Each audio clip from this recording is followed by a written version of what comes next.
ang solusyon sa pagpapahalaga sa sarili. Ang pangangailangan para sa pagpapahalaga sa sarili ay kadahilanan sa ating bawat kalakasan at kahinaan. Ginagawa natin ang bawat desisyon batay sa ating pagpapahalaga sa sarili, na nagbibigay inspirasyon sa atin na kumilos ng may kumpiyansa o sa pagkamahiyain at takot. Ang pagpapakilala sa sangkatauhan sa mundo ay may karangalan. Ginawa mo siya mas mababa ng kaunti kaysa sa mga anghel. Kinurunahan mo siya ng kaluwalhatian at karangalan, at inilagay mo siya sa ibabaw ng mga gawa ng iyong mga kamay. Inilagay mo ang lahat ng mga bagay sa ilalim ng kanyang mga paa. Hebreyo, Kabanata 2, taludtod 7 at 8. Ang parilalang kaluwalhatian at karangalan ay maaaring isalin bilang dangal at kahalagahan. Ang layunin ng Diyos ay magkaroon ng dignidad at kahalagahan ang tao. Ano nga ba ang nangyari sa hardin? Hindi pinasiyahan ni Adan ang mundo dahil sa makamundong kapangyarihan, kundi dahil sa isang pakiramdam ng dignidad at kahalagahan. Ang kanyang damdamin na kahalagahan ay nagmula sa kanyang relasyon sa kanyang lumikha, Ama at Diyos. Dahil sa kung sino siya sa relasyon sa Diyos, naranasan niya ang pagmamahal at pagtanggap mula sa Diyos, at naramdaman niyang tama ang kanyang sarili. Nang maging makasalanan si Adan, siya ay natakot. Dahil sa takot, hinatulan siya ng kanyang puso sa harap ng Diyos. Ang masasamang kilos ng mga tao ay nagpaparamdam sa kanila na sila ay hiwalay sa Diyos. At ikaw na dating hiwalay at mga kaaway sa inyong pag-iisip sa pamamagitan ng masasamang gawa, ngunit ngayon ay nakipagsundo na siya. Kolosas, Kabanata 1, taludtod 21. Ang Diyos ay hindi kailanman naging ating kaaway, ngunit ang isang may sala na konsensya ay palaging nagpaparamdam sa atin na siya ay ating kaaway.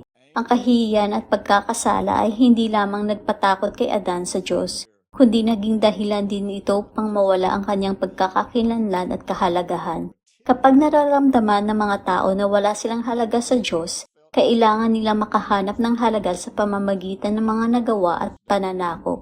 Kaya ang pagnanasa sa kapangyarihan at kontrol ay nagiging isang may depektibong kapalit para sa kahalagahan na nagmumula sa pag-alam at paniniwala sa kahalagahan ng Diyos. Sa pamamagitan ng pagiging makasarili ng kalikasan ng kasalanan o takot, nakapaghatol tayo kung bakit ginawa ng mga tao ang mga bagay sa atin. Nakarating tayo sa isang hatol tungkol sa ating sarili batay sa ating mga maling paghatol. At tulad ni Adan, hinatulan din natin ang Diyos. Nang dumalaw ang Diyos kay Adan sa hardin, hinatulan ni Adan na naroon siya upang saktan siya. Kaya sa kawalan ng pagpapahalaga sa sarili at takot sa Diyos, umaasa tayo sa iba upang mahanap ang ating halaga. Ginagamit natin ang mga kilos ng iba bilang panukat upang matukoy ang ating halaga.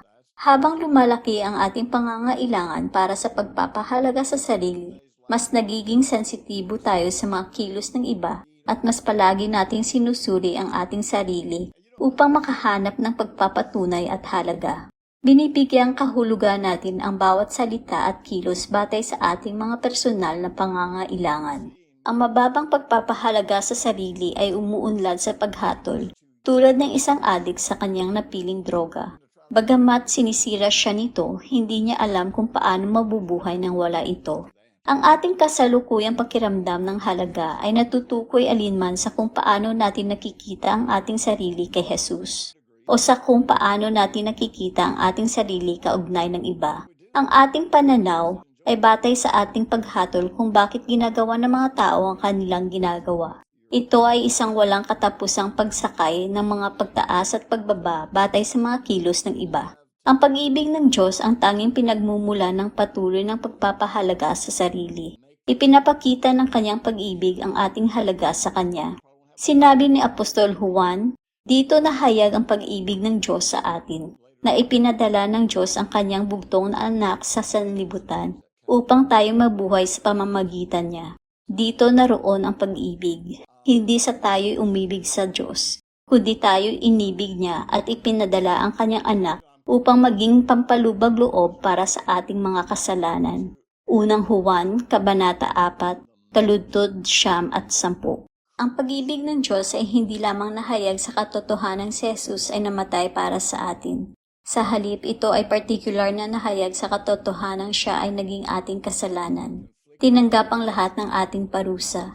Tinanggap ang ating katuwiran at pagkatapos ay binigay ito sa atin bilang isang libreng kaloob. Ang salitang pampalubag-loob ay nangangahulugang pagpapalubag-loob ng galit. Si Jesus ang ating pampalubag-loob. Tinupad niya ang lahat ng matuwid na hinihingi ng batas. Hinihiling ng batas na ang bawat makasalanan ay magbayad ng buong halaga para sa kanyang kasalanan. Sinasabi nito na walang di kasakdalan ang maaaring umiral sa Diyos. Tinupad ni Jesus ang batas sa pamamagitan ng pagiging ating kasalanan, pagtanggap ng lahat ng parusang nararapat sa atin, at pagkamit ng ating katuwiran. Sa gayon ay napawi ang puot ng Diyos. Ngayon, ang Diyos ay hindi nagalit sa sinuman. Natugunan na ang kanyang puot. Sa liwanag ng hindi kapanipaniwalang gawang ito ng pag-ibig, natutuklasan natin kung gaano kasuklam-suklam para sa atin na tanggihan ang libreng kaloob ng Diyos kapalit ng ating sariling katuwiran. Kapag tiningnan natin ang ating mga nagawa upang itatag ang ating halaga, sinasabi natin, hindi sapat ang ginawa ni Jesus. Ang paghuhukom sa dakilang tronong puti ay para sa mga nagsasabing, ayaw ko ng katuwirang ibinibigay ng Diyos. Pinipili kong mahatulan ayon sa aking sariling mga gawa. Si Jesus ang bugtong na anak ng Diyos. Napakahalaga natin sa Diyos kaya't isinugo niya si Jesus upang magdusa sa kamay ng isang mapanghusga at relihiyosong mundo, maging kasalanan, tanggapin ang lahat ng sumpa ng batas, pumunta sa impyerno, makamit ang katuwiran, at mabuhay muli mula sa mga patay. Ang halagang iyon, ang dakilang pag-ibig na iyon, ang dapat na maging nag-iisa at tanging pinagmumula ng ating halaga. Ipinapakita ng mga kilos ni Jesus ang ating eksaktong halaga sa Diyos. Nabubuhay tayo sa panahon kung kailan tinitingnan ng mga tao ang mga pangyayari sa buhay upang matukoy ang pag-ibig ng Diyos. Kung maayos ang takbo ng mga bagay-bagay, ipinapalagay natin na ginagawa natin ang lahat ng tamang bagay at ipinapakita ng Diyos ang kanyang pag-ibig sa pamamagitan ng pagpapala sa atin. Kung may mga negatibong bagay na nangyayari, hinuhusgahan natin kung bakit nangyayari ang mga ito. Hindi ako dapat pinagpapala ng Diyos dahil tinatanggihan ng subhetibong paghatol na ito sa reliyon ang matapos na gawain ni Jesus upang ganap na pagpapahayag ng pag-ibig ng Diyos. Sa halip, pinipili nitong husgahan ng Diyos araw-araw sa pamamagitan ng baluktot na pananaw sa mga pangyayari. Kapag ang sakripisyo ni Jesus ang naging pinagmumula ng ating halaga, napalaya tayo mula sa pangangailangang gamitin at husgahan ang iba. Mapapalaya rin natin ang mga tao mula sa pagpapatunay ng kanilang pag-ibig para sa atin. Mapapalaya natin ang lahat sa ating mundo mula sa ating paghatol at mamuhay sa dakilang pag-ibig ng Diyos. Kapag ang iyong mga emosyon ay nabuo ng natapos na gawain ni Jesus, natatamasa mo ang emosyonal na katatagan. Ang mga kilos ng ibang tao ay hindi nakakaapekto sa iyong pakiramdam ng halaga. Sa halip na gugulin ang bawat sandali ng bawat araw sa paghatol, malaya kang lumakad sa pag-ibig at makipag-ugnayan sa iba. Nagiging tagapagbigay ka sa halip na tagatanggap. Nagiging lingkod ka sa halip na hukom. Namumuhay kang malaya mula sa pagdurusa. Hindi ka maaaring mamuno sa buhay bilang isang anak ng hari hanggat wala kang dignidad at halaga. Ang isyu ng pagpapahalaga sa sarili ang ugat ng bawat desisyon at bawat kilos. Hanggang sa malutas ang isyu ng pagpapahalaga sa sarili, gagamit ka ng mga tao at mga pangyayari upang palakasin ang iyong nahihirapang pagpapahalaga. Ipagpapatuloy mo ang siklo ng paghatol. Ang pagtatatag ng iyong pagpapahalaga sa sarili sa pamamagitan ng natapos na gawain ni Jesus ay magpapalaya sa iyo upang maranasan ang isang antas ng kapayapaan at pagmamahal sa higit pa sa iyong mga pangarap. Subukan mo na.